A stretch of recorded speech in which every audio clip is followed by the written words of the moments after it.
Hai, selamat datang kembali di channel Energi Positif. Berapa banyak waktu yang kamu luangkan untuk diri kamu sendiri dalam satu hari? Meskipun usia kita sudah cukup banyak, namun faktanya sesungguhnya kita ini tidak begitu mengenal diri kita sendiri. Mari kita menyapa dan mengenal diri kita lebih dekat lagi. Saya yakin orang-orang atau teman-teman yang menonton video saya adalah orang-orang yang sudah cukup umur, ya, adalah orang-orang yang secara kebetulan, secara unik mungkin sedang mencari jawaban, mencari jawaban atas kegundahan, masalah hidup, problema hidup yang kebetulan bertemu dengan channel saya. Ya, channel spiritual itu memang bukan hal yang populer, bukan satu hal yang ramai biasanya, ya. Namun saya yakin bagi teman-teman yang sungguh-sungguh menyimak video saya adalah orang-orang yang memang sudah siap, adalah jiwa-jiwa yang sudah siap, yang secara unik terkoneksi dengan saya, bertemu dengan video-video saya. Spiritual bisa diartikan macam-macam, namun bagi saya sendiri, spiritual itu artinya kita kembali kepada diri kita sendiri, kita kembali terkoneksi kepada jiwa kita sendiri.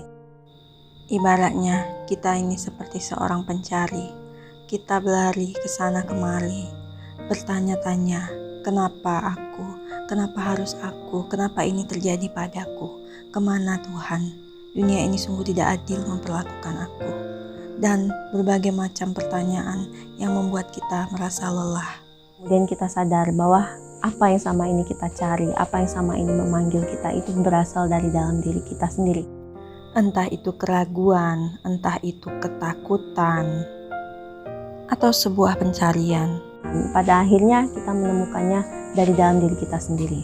Nah, pencetusnya adalah terkoneksinya kita kembali ke jiwa kita ini biasanya karena berbagai peristiwa dalam hidup kita. Mungkin orang yang dekat dengan kita, tokoh panutan, ya, bisa juga melalui sebuah buku, mungkin film, ya, mungkin juga dari YouTube, ya. Sesungguhnya mereka itu hanyalah benang-benang merah pencetus, ya, penghubung antara kita dengan jiwa kita. Jadi kita sesungguhnya belajar melalui diri kita sendiri. Kita belajar dari dalam diri kita sendiri, melalui pengalaman-pengalaman pribadi kita, bahkan juga melalui pengamatan kita, dan mungkin kadang-kadang kita akan terdorong, kita akan mengerti, oh begini rupanya. Kita akan seperti ada lonceng berdentang di kepala kita ketika kita menonton video atau menonton film. Kita tiba-tiba ingat, kita tiba-tiba mengerti.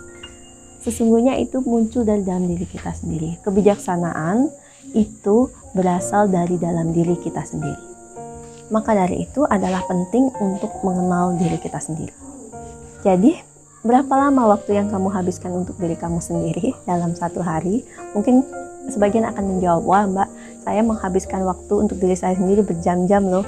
Karena saya orang yang mageran, suka bermalas-malasan. Saya berjam-jam main handphone, saya berjam-jam mantau media sosial. Saya suka sendirian gitu, ya. Tapi sendirian dan menghabiskan waktu sendirian untuk diri sendiri itu bukan berarti atau tidak sama dengan kamu belajar mengenali diri kamu sendiri. Karena faktanya banyak orang yang suka menyendiri, tapi pengetahuannya, pemahamannya tentang diri sendiri ya segitu-gitu aja. Dia tahu bahwa dia orang yang mungkin pemalu, dia tahu bahwa dia sadar bahwa orangnya mungkin periang, ya, dia memiliki hobi tertentu, hanya sebatas apa yang mungkin juga dilihat oleh orang lain, hanya sebatas luarnya saja. Padahal diri kita ini memiliki lapisan-lapisan yang mungkin di usia yang sudah cukup tua, 50, 45, kita belum sungguh-sungguh mengenal diri kita ini.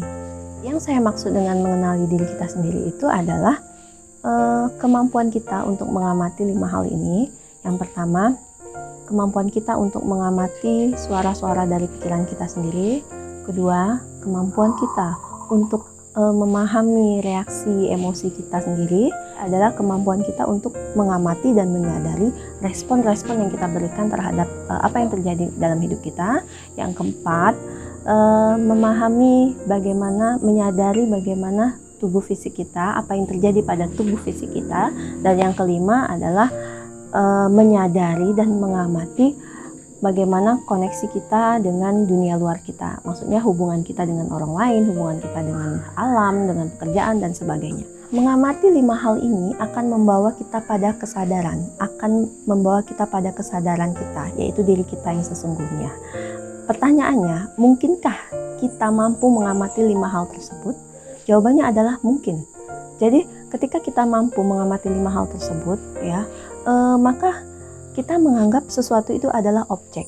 Sesuatu yang bisa kita amati itu berarti bukan diri kita yang sesungguhnya. Jadi pikiran, emosi, respon, perasaan-perasaan kita, hubungan-hubungan kita dengan dunia luar itu bisa kita amati. Siapa yang mengamati?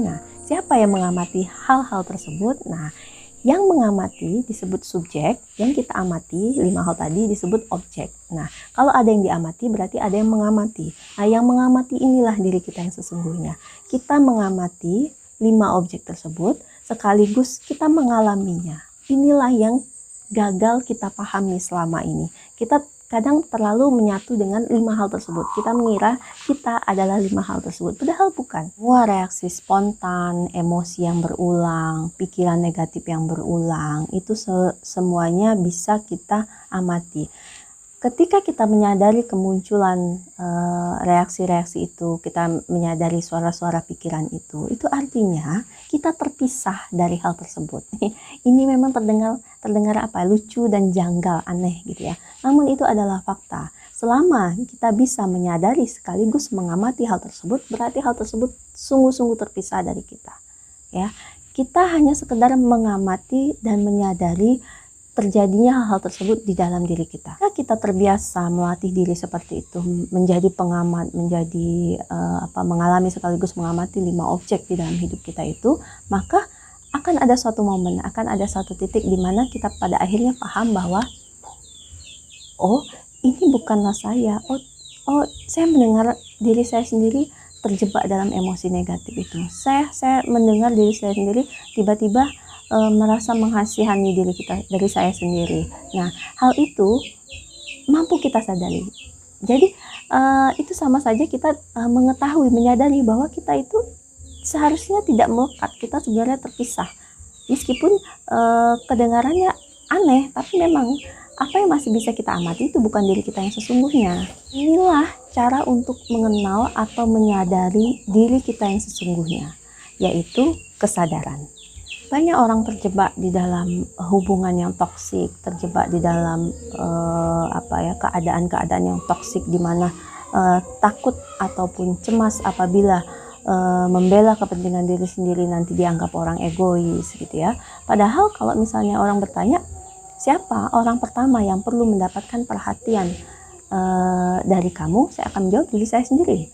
Hanya dengan memberi ruang kepada diri sendiri, memberi perhatian kepada batin kita, kepada diri kita sendiri, maka itu juga sama dengan halnya kita tidak bertindak egois. Bagaimana mungkin saya bisa bersikap baik dengan orang lain, bersikap santun dengan orang lain kalau saya sendiri selalu tidak pernah mampu mengenali diri saya sendiri. Kalau saya tidak mengenali diri saya sendiri, saya akan cenderung terbawa emosi, saya akan cenderung ketakutan, cemas, dan kemudian akan ada satu saat di mana saya akan menyakiti hati orang lain. Menjadi pengamat, memiliki kesadaran akan membuat kita seperti menjadi jiwa yang lebih kuat. Ya, tidak ada lagi emosi atau perasaan negatif atau orang yang men-trigger kita, membuat kita terjebak dalam situasi ataupun dalam hubungan yang menyakitkan. Dan kita selalu memiliki teman, yaitu diri kita sendiri. Ya, itulah sumber kekuatan di dalam diri kita, yaitu kedamaian atau ketentraman yang berasal dari kesadaran yang tidak tergoyahkan oleh apapun juga. Prihatin sekali dengan orang-orang yang hampir 24 jam menghabiskan waktunya terlalu sibuk untuk mengurus hal-hal yang di luar dirinya tanpa sempat mengenal, tanpa sempat memberikan jeda sedikit pun untuk dirinya sendiri, untuk mengenalinya, mendengarkan tubuhnya, apakah dia lelah, apakah terlalu dipaksa, apakah terlalu banyak makan makanan yang tidak bermanfaat bagi tubuh. Ya, ketika semakin mindfulness kita akan menyadari bahwa sesungguhnya tubuh kita sering memberikan reaksi-reaksi tertentu yang mungkin kalau disuarakan dia akan memprotes kita, mungkin karena makanan berlemak yang terlalu banyak, makanan pedas. Ketika mindfulness kita akan menyadari bahwa tubuh kita membutuhkan sesuatu. Lama-lama kita akan mengalami koneksi antara tubuh, pikiran, dan jiwa. Berikanlah perhatian ke dalam dirimu sendiri, ke dalam dunia internalmu, paling tidak dengan porsi yang sama seperti kamu memberikan perhatian kepada dunia luarmu, kepada aktivitasmu, kepada peran-peran sosialmu di masyarakat. Berikanlah waktu, masuklah ke dalam diri sendiri, amati 5 hal tersebut ya.